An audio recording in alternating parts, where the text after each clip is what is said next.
आज जो हमने टॉपिक स्टार्ट करना है वो है चैप्टर 5। पेज नंबर है बुक से अगर हम देखें तो बुक का पेज है 112, 112 नंबर पेज है। इससे हमने चैप्टर 5 स्टार्ट करना है मार्जिन अकाउंट से रिलेटेड। अभी तक हम क्या पढ़ते रहे हैं, इन्वेस्टमेंट, उसकी टाइप्स, कैटेगरीज, कैसे प्रोसेस क्या है। ये चैप्टर हमें ये बताएगा कि आपने जो इन्वेस्ट किया ब्रोकरेज अकाउंट ओपन करवाया, तो वो ब्रोकरेज अकाउंट चलता कैसे है, उससे पैसे कहते हैं कि रिक्वायरमेंट्स उसकी क्या है, और उस अकाउंट के जरिए जब ब्रोकर आपके लिए सिक्योरिटीज खरीदता है और सेल करता है, तो मकसद तो इन्वेस्टमेंट का था ना, प्रॉफिट अर्न करना। तो प्रॉफिट कैसे कैलकुलेट करेंगे, आपने शेयर्स खरीदे फिर बेचे तो प्रॉफिट कैसे कैलकुलेट होगा, और आपके कुछ पैसे कम पड़ गए तो लोन कैसे लेंगे, ये सारी रिक्वायरमेंट अकाउंट बना के हम सीखेंगे।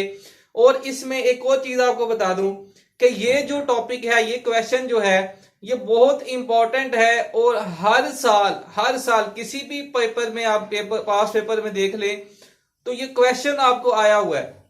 तो इस वजह से इसको ध्यान से समझिएगा। 20 मार्क्स का ये क्वेश्चन आता है, और 20 मार्क्स का नहीं तो आएगा तो 15 मार्क्स का आ जाएगा।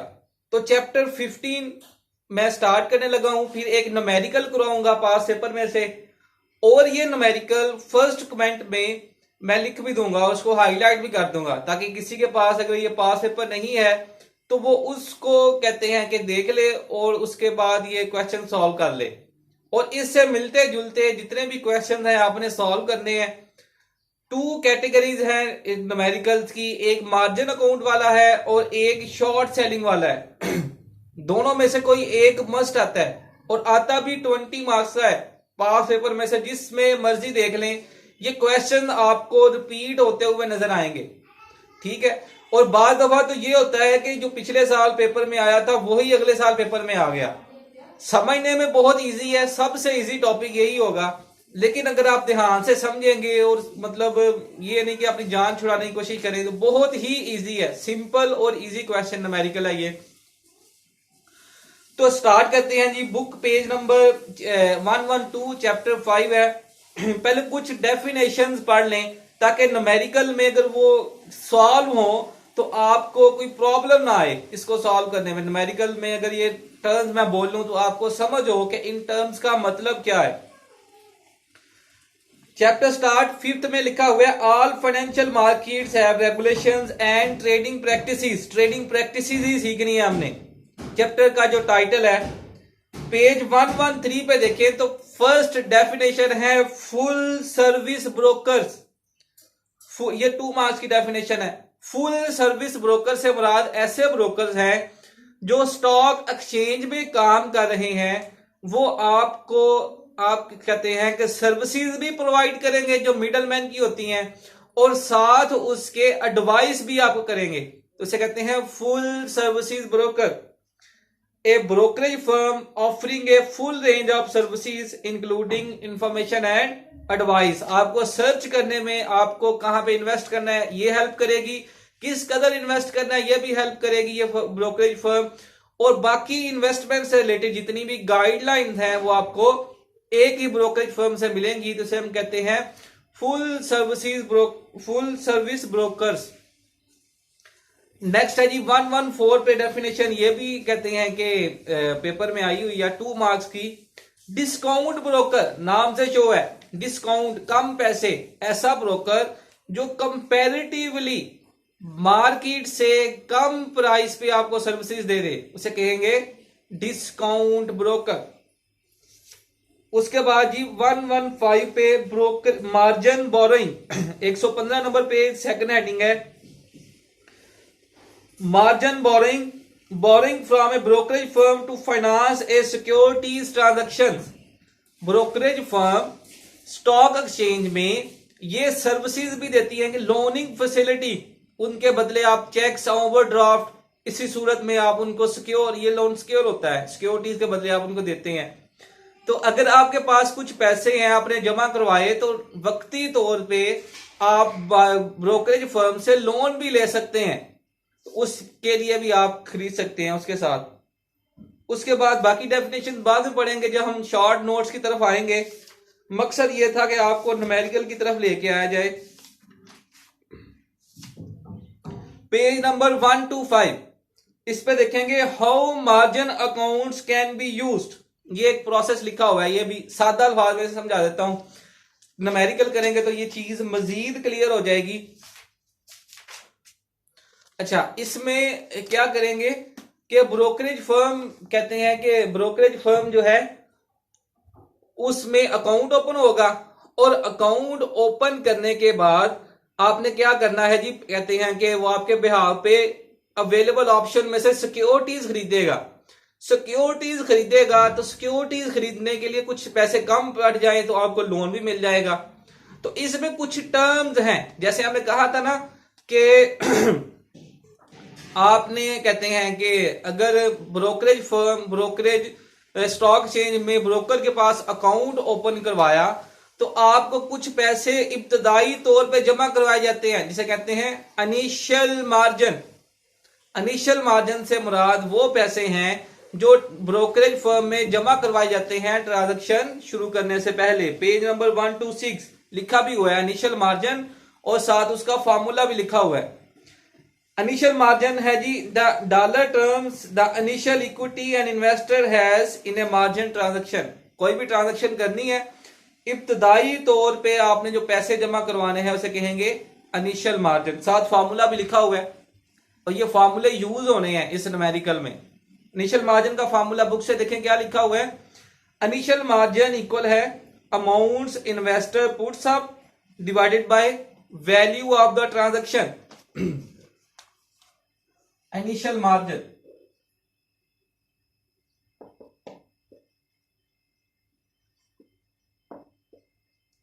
इक्वल है amount investor puts up divided by value of transaction.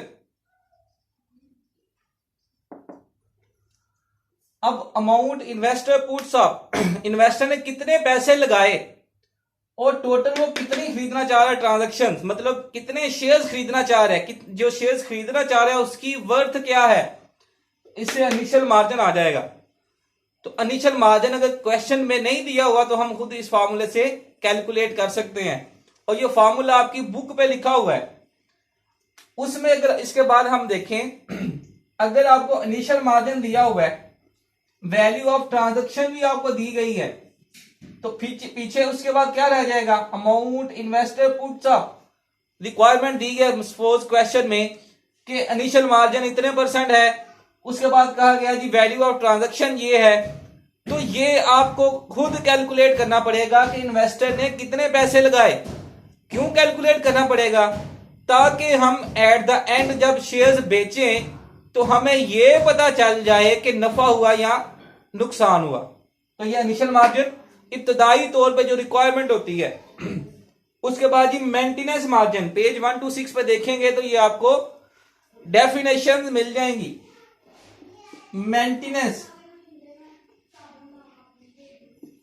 Maintenance margin क्या है।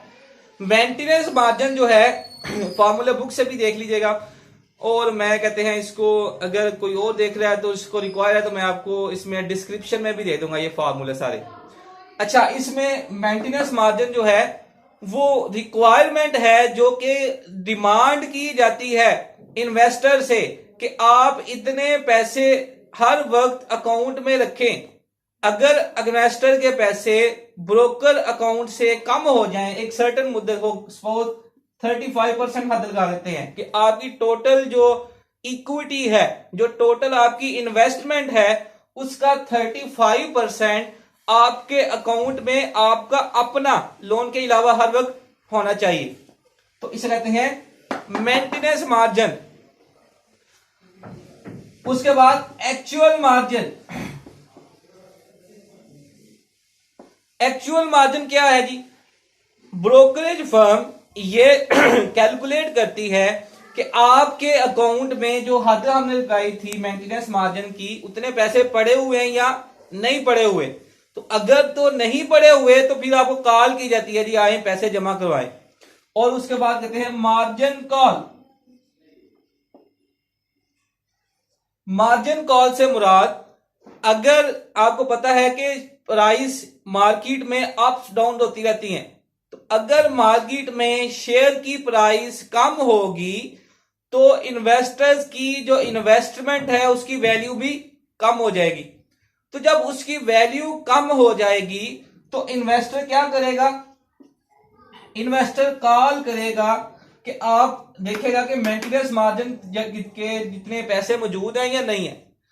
अगर मेंटेनेंस मार्जिन इतने पैसे मौजूद नहीं है तो वो मार्जिन कॉल करेगा, आए आप पैसे जमा करवाएं।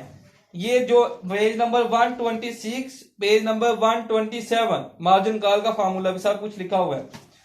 पेज नंबर 126 और 127 जो पहले डेफिनेशन पढ़ाई वो माइंड में होनी चाहिए। 26 27 पे ये जो समझाया ये माइंड में होना चाहिए बस। तो इसके क्वेश्चन जो है वो आपके सिंपल खुद से सॉल्व हो जाएंगे। कोई समझ नहीं आए दोबारा आप पूछें कमेंट सेक्शन में, बार बार पूछें, जितने आप क्वेश्चन पूछेंगे आपका राइट है। अब मैं न्यूमेरिकल की तरफ आ रहा हूं कि न्यूमेरिकल को कैसे सॉल्व करना है। ठीक है, इसको मैं अरेंज करने लगा।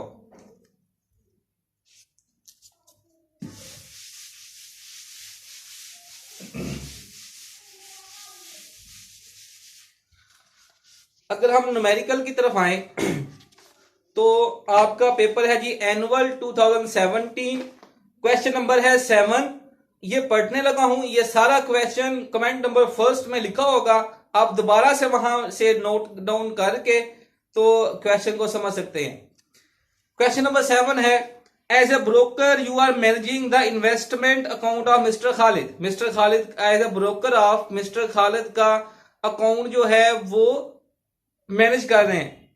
Who had rupees 60,000 in his margin account on January 1st 2016, जिसके अकाउंट में उस वक्त कितने पैसे मौजूद हैं, 60,000। तो हम लिख लेते हैं जी, amount investor puts up rupees 60,000। 60,000 रुपया इन्वेस्टर ने अपने अकाउंट में रखे हुए हैं। उसके बाद कब, जनवरी 1st 2016, 1/1/2016।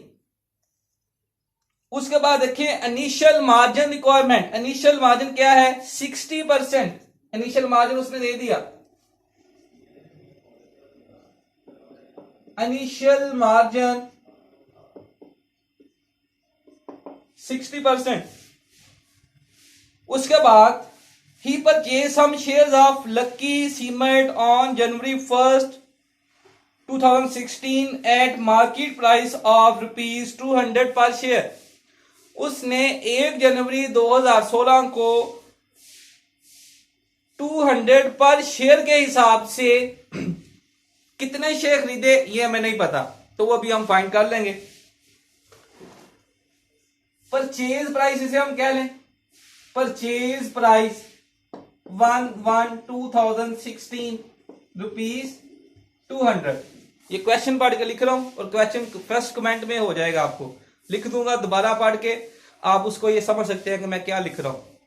अच्छा, उसके बाद ये भी है कि पेपर भी आपके पास मौजूद है, तो जिसके पास नहीं मौजूद वो देख लेगा उधर से।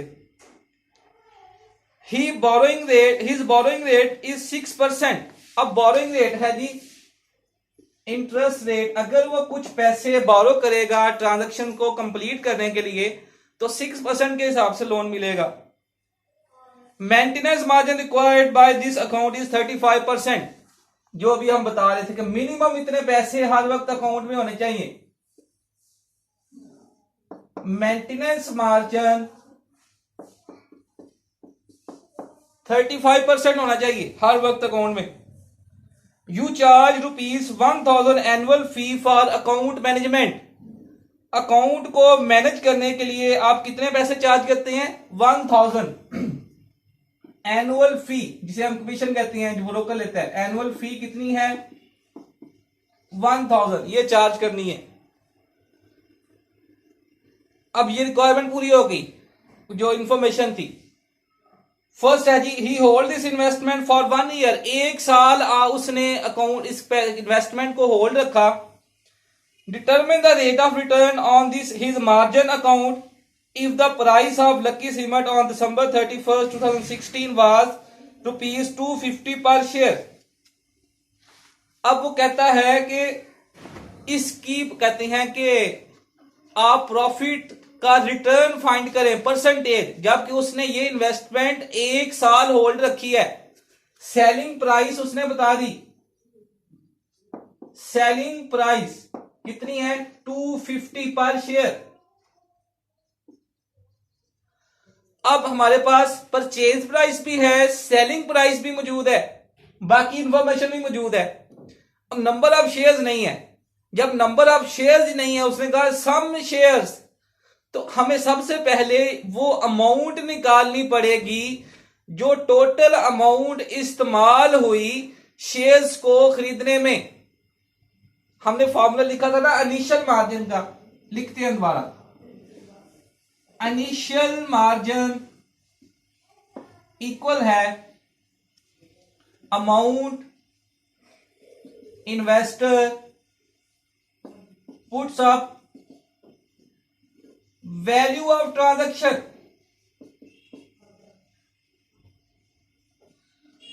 ये हमने जो थी वो फॉर्मूला पढ़ा, पेज बुक पे भी लिखा हुआ है, समझा भी था।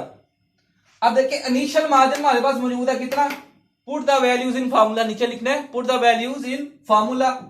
फिर ये इनिशियल मार्जिन क्या है, 0.60, 60%, परसेंटेज खत्म की। अमाउंट इन्वेस्टर पुट्स अप, कितने पैसे उसने रखे हुए हैं, ये भी दिया हुआ है 60,000। वैल्यू ऑफ ट्रांजैक्शन ये फाइंड करना है, क्योंकि ये हमारे पास मौजूद नहीं है। Value of transaction total amount जितने शेयर्स खरीदे वो मिल जाएगी, तो नंबर ऑफ शेयर्स पे पर शेयर पे डिवाइड कर देंगे तो नंबर ऑफ शेयर्स आ जाएंगे। अब 60,000 ये वैल्यू ऑफ ट्रांजैक्शन निकले, वैल्यू ऑफ ट्रांजैक्शन। अब क्रॉस मल्टीप्लिकेशन इधर चला जाएगा,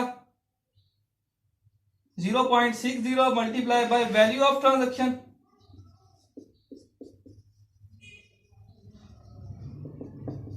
इधर आ जाएगा 60,000, इधर वैल्यू ऑफ ट्रांजैक्शन आ जाएगा 60,000 डिवाइडेड बाय 0.60।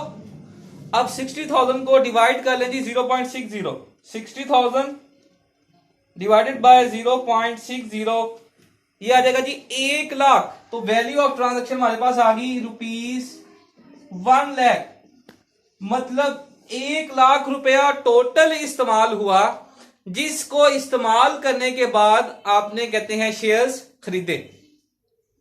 अब 1 लाख रुपया इस्तेमाल हुआ, अब ये माइंड में रखना है, इधर हम लिख लेते हैं ₹1 लाख। ये जो है वो कहते हैं कि आपने नोट कर लेना, मैं इसलिए साइड पे हुआ, वीडियो पास करें, इसको नोट कर लें, क्योंकि जगह कम है तो मैंने इसको अरेज करना है। ठीक है, इसको आपने नोट कर लिया। उसके बाद हमारे पास टोटल वैल्यू ऑफ ट्रांजैक्शन आ गई, आपने इसको मिटा नहीं देना, ये क्वेश्चन का हिस्सा है, मेरे पास जगह कम थी मैंने इसको अरेज कर दिया। अब वैल्यू ऑफ ट्रांजैक्शन आ गई तो हम बैलेंस शीट ना बना लें। बैलेंस शीट रिक्वायरमेंट में ये है, पता चल जाएगा कि कितने शेयर्स खरीदे हमने, कितने पैसे हमारे थे, कितने लोन लिया। Value of transaction, number of shares, कितने हमने खरीदे। Value of transaction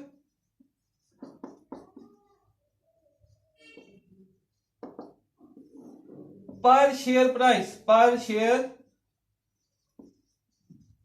price. Value of transaction कितनी है, 1 लाख। पर शेयर प्राइस कितने पे खरीदे थे हमने, 200। ये इससे चला गया, तो ये हो जाएगा हमारा 500 शेयर्स। तो टोटल 500 शेयर जो है वो खरीदे।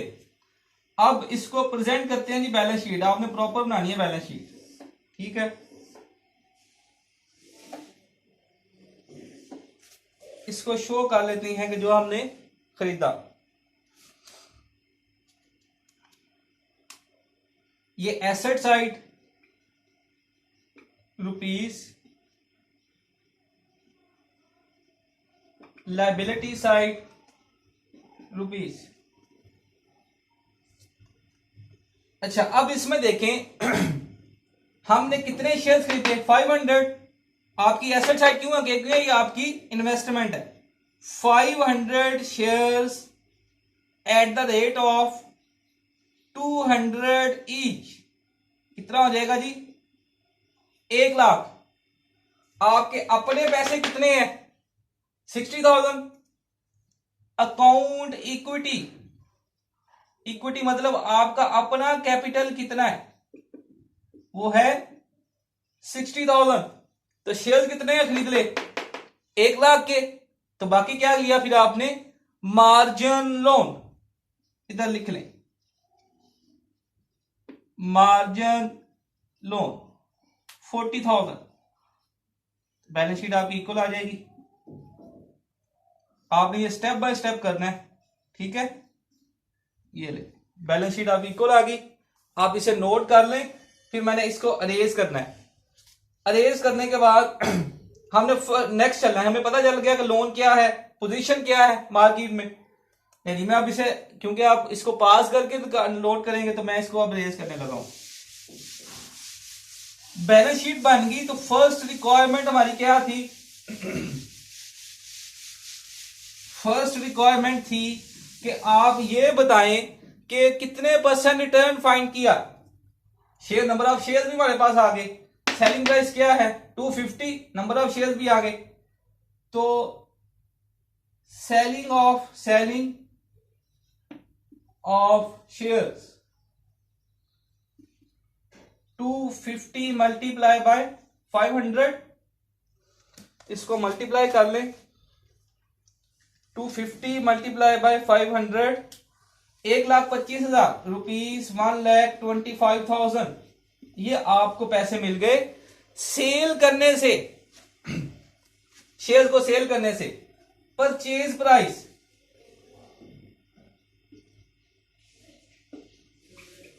कितने के परचेज किए थे, बल्कि इसको परचेज को भी रहने दें, अपने बाद में हम इसे देखेंगे। अच्छा, इसमें ये देखें कि आप ये टोटल पैसे आपको मिले, जो रेवेन्यू मिला आपको जनरेट हुआ, इसमें आपका एनुअल फी भी है 1,000, वो भी डिडक्ट करेंगे इसमें से।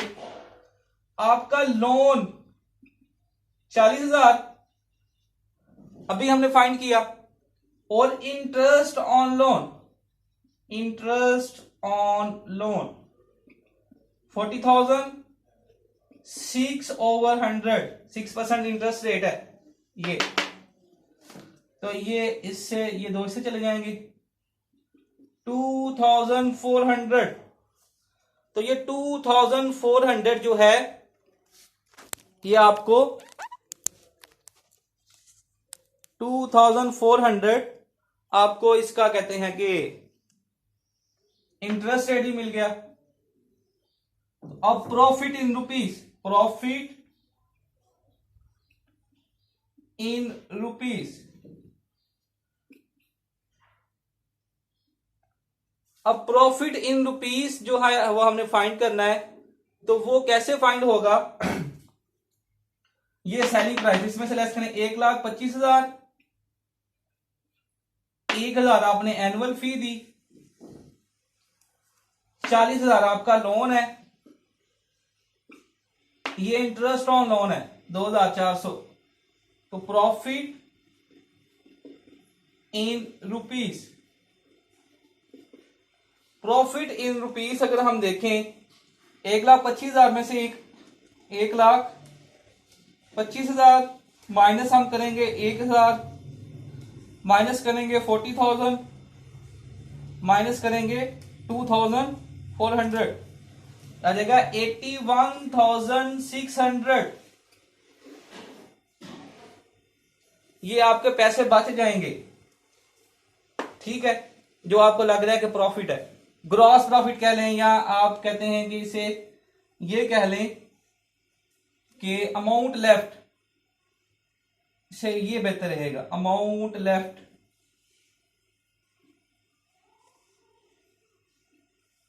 Left in rupees after deducting expenses.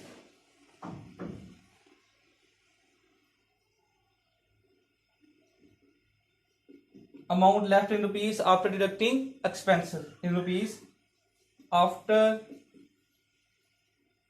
Deducting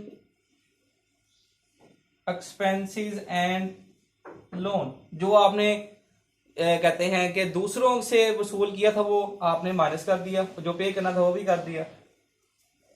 इसके बाद इसके नीचे लिखना है यू स्टार्ट रुपीज 60,000। ये देखें कितने से हमने स्टार्ट किया था, 60,000 से। तो सो प्रॉफिट है 81,600 माइनस 60,000, ये आ जाएगा profit in rupees 21,600। Profit in rupees कितना आएगा, 21,600। तो इसकी परसेंटेज अगर फाइंड करनी है तो परसेंटेज भी फाइंड हो जाएगी।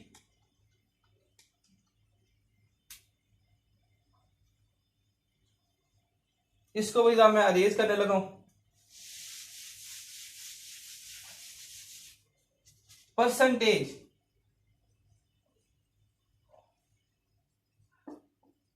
In percentage of return,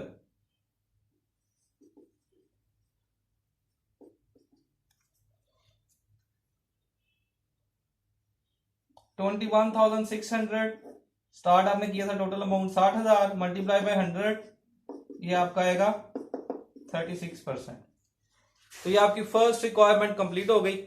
video क्योंकि लंबी हो रही है तो बाद में मैं दोबारा इसको अपलोड कर दूंगा। इसके सेकंड पार्ट जो हैं, यहां तक कोई इशू हो आपने कमेंट सेक्शन में पूछ लेना है और आपने इसको ध्यान से सुनना है ताकि ये आपका कंसेप्ट जो है वो क्लियर हो जाए। अपना ख्याल रखिएगा, कोई क्वेश्चन हो कमेंट सेक्शन में पूछ लें, अपनी अटेंडेंस जरूर लगाएं।